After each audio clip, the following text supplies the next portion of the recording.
one person who most categorically isn't going to be fighting for a world title anytime soon is your mate, Anthony Joshua. We now got the news that I think has been bouncing around for some time, which is Anthony's going to fight Jake Paul. Yes.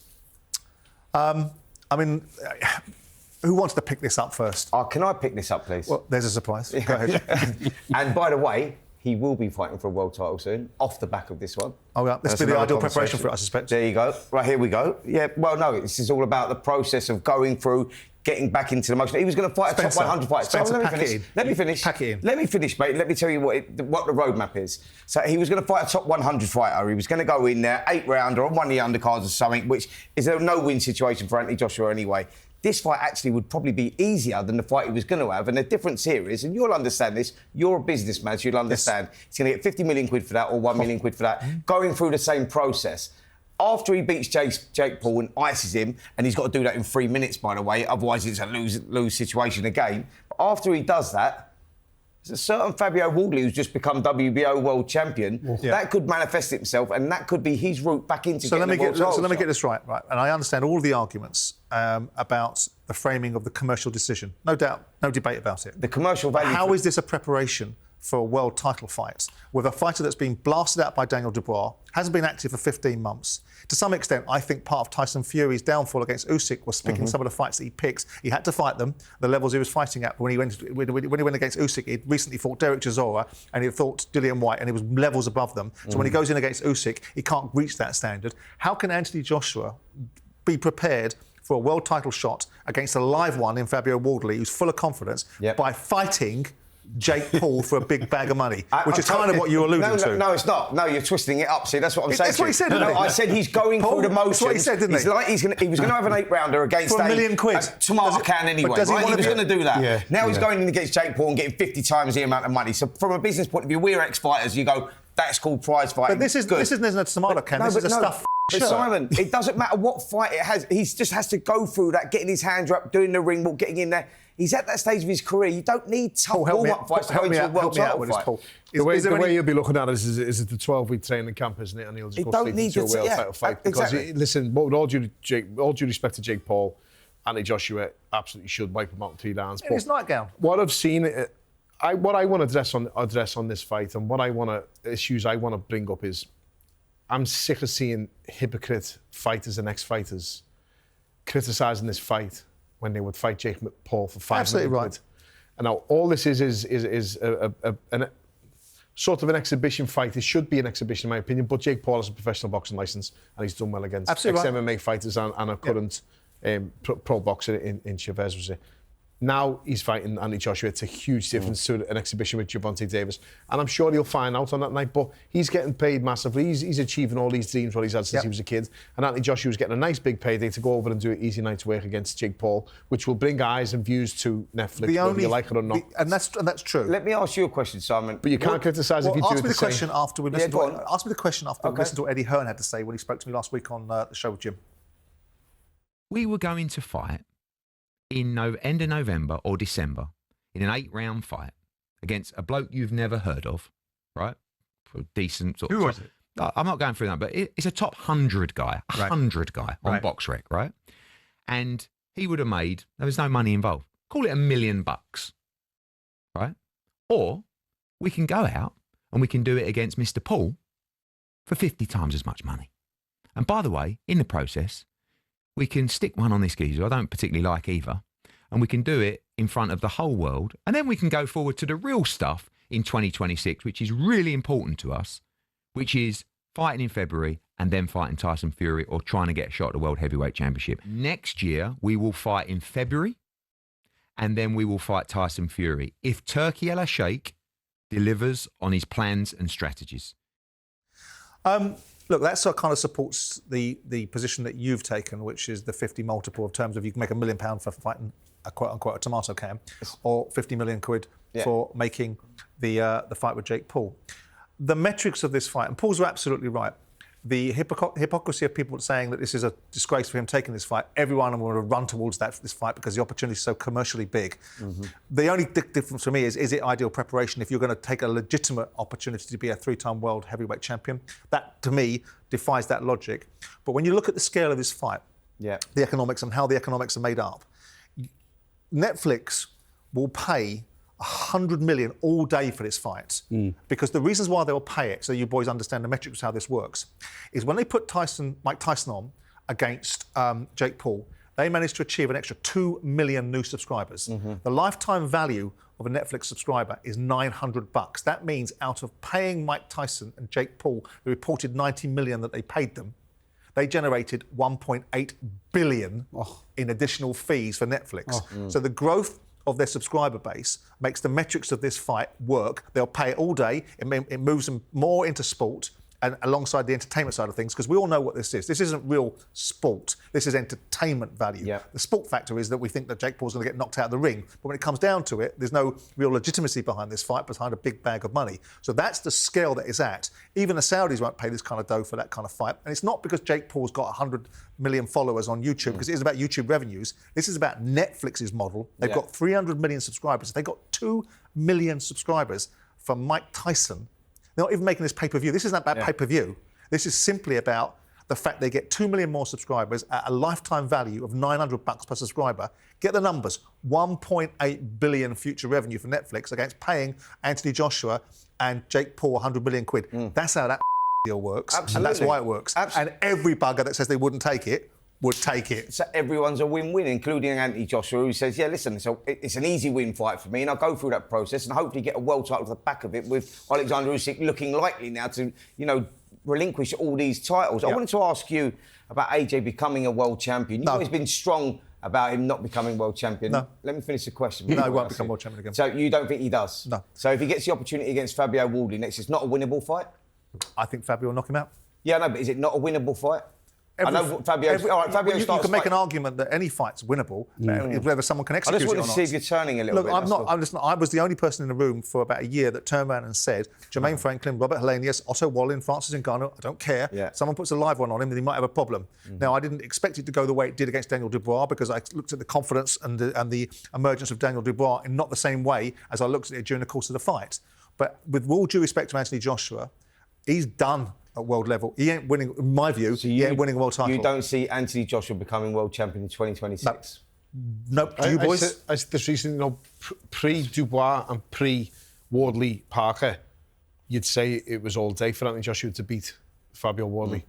Nowadays, it's a different story. Oh, he would be the underdog. And the confidence of Wardley now being a champion Duke, is going to be through the roof, isn't it, mate? Yeah, but don't you think that AJ v Wardley is a 50-50 fight, because AJ's experience on this side, because, don't forget, we're looking at a new champion in Wardley, because he's been elevated, right? Sure. To champion now, right? But also let's be clear on the fact he's been elevated, because he's won the world title, really, because he should have been fighting Joseph Parker for the WBO belt. Usyk should have vacated 2 months ago rather than around playing hide and seek with himself. Then that would have been a legitimate world title win, because it's not fair for people to say Fabio Wardley's been elevated in the same way it wasn't fair when they said it about Daniel Dubois when he beat Filip Hrgovic. I think they're both. I think they're both deserved world title wins. Me too. I think Dubois beating Joshua for the IBF was.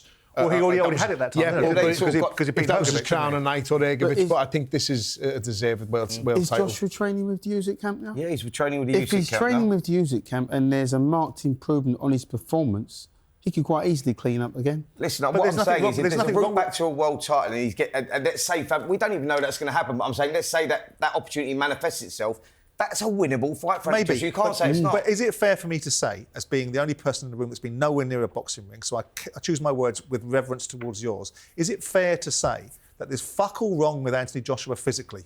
There's never been anything wrong with Anthony Joshua physically. It's about the psychological approach. Yeah. And the moment Fabio Wardley steps in the ring with 1-0 amount of fear towards Anthony Joshua and lands one on him, he's going to be taken back to the space he's been in previously, which was my argument about PTSD 18 months ago. You've got a strong argument, but it's a winnable fight. OK. One other last question about this Jake Paul fight. Do we have any feeling of concern about the fragility of this potential situation for Jake Paul's health? In terms of, I spoke to Eddie about it yesterday. Not sure he's too worried about Jake Paul's health. But we're seeing it being sanctioned in Florida. We know that Florida is one of those commissions that sanctions is kind of the Wild West. It doesn't seem to have the same level of standards that perhaps other commissions should and do have. Do we feel that boxing risks putting itself into a situation. Because I mean, Sam Jones was saying to me yesterday, this guy could get killed in this ring quite easily. He could AJ really, knows that this is not a real fight. He could really come and start. And it's an 8-round fight, right? Not a 10-round fight. Yeah. Why is it 8 rounds? They'll probably have 16-ounce gloves on. 10 10-ounce gloves. Yes. With normal boxing rules, and you just look at it and I go like, the worry for me would be that if Jake Paul would be able to get through a few rounds, and then you go, then it could be a danger to his health because there is, you know, ramifications from taking blows like that off Anthony Joshua. But I think the fight could be done quite quickly.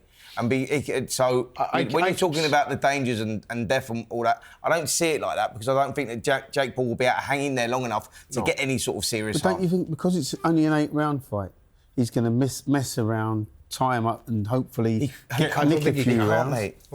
If AJ goes into round 3, mate, he's in a bad situation for himself. He has to go in there and get the job done quick. Is he? No, I'm just saying that I don't. Of course he is. I mean, is it? I mean, will Anthony? Do you think he comes out of credibility from that? No, he doesn't. But there's no credibility going into the fight. So if Anthony Joshua blasts him out 15, if Anthony Joshua blasts him out 15 seconds, everyone's going to go, "What the was that?" Right? And if he doesn't blast him out 15 seconds and takes 8 rounds, people are going to turn and say, "What the fuck was that?" Yeah. Right? So either which way, he doesn't win anything besides a big bag of money. He goes past go and collects 50 million quid. He doesn't. But I think for himself though, he has to go in there. Look, Francis Ngannou, the manner that he dealt with Francis Ngannou, got rid of him in a couple of rounds. You go, he has to do the same. But let me go back to the genesis of this question. Right? Francis Ngannou is an elite performing athlete, albeit I made a case that he was coming back from a knee rebuild, and when he did a number, quite frankly, on Tyson Fury and should have won that fight. Yeah, right. But when he went in with Anthony Joshua went in and knocked him out, didn't muck about. Do you think that Anthony Joshua will apply the same mentality and logic into this fight? Because we know that if he hits Jake Paul as hard as he hit, He'll knock him into next Tuesday. as he hit Francis Ngannou, he'll knock him into the middle of next week. Won't he? Sam, I've been saying this. Yeah. We keep hearing about Jake Paul's the one that's most deluded and confidence to be able to do this. How do you think Jake Paul's going to feel when he walks to the centre of that ring and everyone else gets out and he's looking at Anthony Joshua?